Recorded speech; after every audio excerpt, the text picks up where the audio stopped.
अस्सलाम वालेकुम। Peoples voice के साथ मैं हूं तैयब बलोच। आज हम डिस्कस करेंगे किमियाड़ी को ज़िला बनाने के हकूमती यानी कि हुकूमत सिंध के इक़दाम से मुतल्लिक़, और ये कि किमियाड़ी ज़िला बनने से किन के पेट में मरोड़ उठ रहा है। आज जैसा कि हम सबको मालूम है कि सिंध काबीना ने कराची में मलीर के साथ वाक़ किमियाड़ी को ज़िला बनाने का जो की मंजूरी बाकायदा तौर पर दे दी है, और इस मंजूरी के होते ही MQM के फैसल सब्जवारी का बयान वो मंजर आम पे आया है, और वो ये कहते हैं कि हम सिंध हुकूमत के इस इक़दाम को अदालतों के अंदर चैलेंज करेंगे। अब यार ये एक इंतज़ामी मामला है, और ये हुकूमत की डोमेन में है। सूबाई हुकूमत जो है वो क्या उसके पास इतना भी इख्तियार नहीं कि वो किसी इलाके को ज़िला बना सके। जैसा कि हम देख रहे हैं कि पंजाब में कई नए अजला बन रहे हैं, तो क्या कराची में किमियाड़ी ज़िला नहीं बन सकता? अब हम इसका तारीख़ी पस मंज़र और इन हक़ैक़ का तज्ज़िया करेंगे कि बत्ताखोरों और सियासी कम अस्करी पार्टी उर्फ़ आम में जिसे MQM कहा जाता है, उसके पेट में मरोड़ क्यों उठ रहे हैं, और वो क्यों किमियाड़ी को ज़िला बनाने की मुखालफत कर रही है।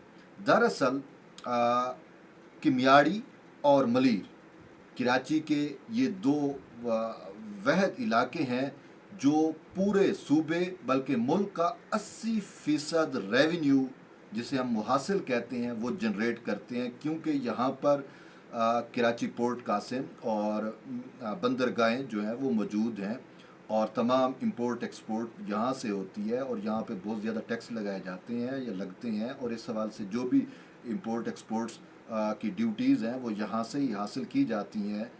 तो इस वजह से ये 80% किमियाड़ी और मलीर 80% रेवेन्यू जो है वो पाकिस्तान को देते हैं। और इसके साथ साथ दूसरी सबसे अहम वजह वो ये है कि जो भत्ताखोर हैं उनको ये ख़दशा पैदा हो गया है कि अगर किमियाड़ी ज़िला बन गया तो उनका जो नेटवर्क है मलीर में और उसके आसपास वो नेटवर्क कमज़ोर हो जाएगा, और उनके भत्ते में खातिर खा कमी आएगी, और फिर उनकी जो अजारादारी है यहाँ पर वो अजारादारी जो है वो ख़त्म हो जाएगी। इसके साथ साथ ये कराची के दो पुराने इलाके हैं, और यहाँ पर सदियों से मकामी लोग आबाद हैं। मैं यहाँ तसब्बुब की बात नहीं कर रहा। आप सब जानते हैं कि कराची में तसब्बुब का बीज किसने बोया।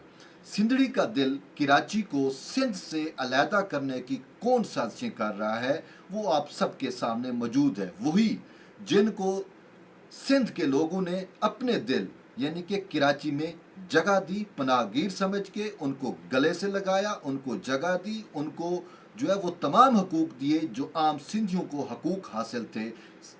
लेकिन इसके बावजूद आज 73 साल 74 साल गुजर चुके हैं, इसके बावजूद उन्होंने तसब्बुब का बीज बोया और आज तक अपने आप को महाजिर कहते हैं। जबकि इस धरती की एक खासियत यहाँ ये भी है कि ये सिंध की धरती तहजीबों की माँ है। इसमें जितनी बहुत सारी तहजीबें, बहुत से मज़हब ने जन्म लिया, और इसके साथ साथ यहाँ पर जितने लोग सदियों से माइग्रेट करके आए वो इस धरती का हिस्सा बने, और उन्होंने इसको अपनी धरती माना।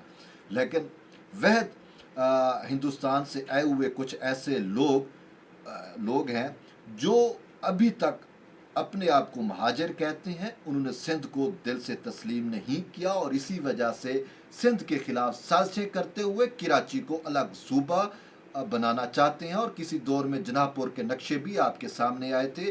तो ये माजी की बातें हैं। और इसके साथ साथ मैं नहीं कहता, ये पाकिस्तान का एक कौमी बयानिया भी ये रहा है कि MQM जो है वो रात से फंडिंग लेती है, और इन तमाम एक्टिविटीज़ के अंदर भारत जो है वो मुलव्वस है।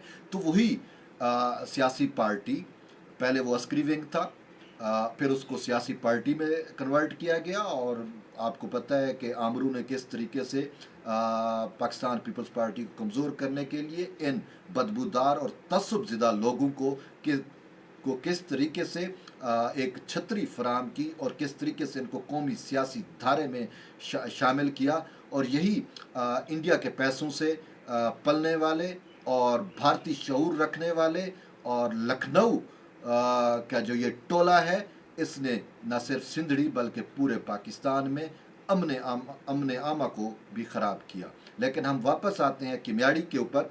तो अब जब किमियाड़ी ज़िला बन जाएगा तो इनकी ना सिर्फ अजारादारी ख़त्म होगी बल्कि इनके भत्ते में खातिर खा कमी होगी। और फिर ये जो कराची के ख़िलाफ़ प्रापेगंडा करते हैं, जो सिंध के ख़िलाफ़ प्रापेगंडा करते हैं, ये उनका प्रापेगंडा जो है वो ज़ायल हो जाएगा। जैसे मैं पहले बता चुका हूँ कि 80% रेवेन्यू जो है वो किमियाड़ी और मलीर से जो है हासिल होता है। अगर किमियाड़ी ज़िला बनता है तो ये पाकिस्तान के 2 वहद अजला किमियाड़ी और मलीर होंगे जो पाकिस्तान का 80% रेवेन्यू जनरेट करेंगे। और यहाँ पर मकामी आबादी ही जो है वो सबसे ज़्यादा वो रहते हैं। तो इसी वजह से इनको ये डर है, ये खदशा है कि उनकी जो अजारादारी है मुख्तलिफ सनती यूनिट्स के ऊपर या इंपोर्ट एक्सपोर्ट के जो हब्स हैं वहाँ से जो भत्ता कलेक्शन की जाती है वो इनके जो है वो कमज़ोर पड़ेगा। इसी वजह से उनके पेट में मरोड़ है और वो ये धमकियाँ दे रहे हैं कि वो जाएंगे और इसको अदालतों के अंदर चैलेंज करेंगे। जब भी सिंध हुकूमत की जानिब से अवाम की खुशहाली और कराची की तरक्की की बात होती है तो ये हमेशा रोड़े अटकाते हैं और तरक्की नहीं होने देते और फिर बाद में प्रापेगंडा भी करते हैं। ये खाते भी कराची को हैं, सिंध को हैं और बकवास भी उसके ख़िलाफ़ करते हैं और प्रापेगंडा भी उसके ख़िलाफ़ करते हैं। आपकी फ़ीडबैक का इंतज़ार रहेगा और इसके साथ साथ हमारी एक नई कोशिश है पीपल्स वॉइस के नाम पे। तो आप अपनी फ़ीडबैक भी दें, अपने कमेंट्स भी दें और इसको सब्सक्राइब भी करें ताकि हमारी हौसला अफजाई हो सके। शुक्रिया।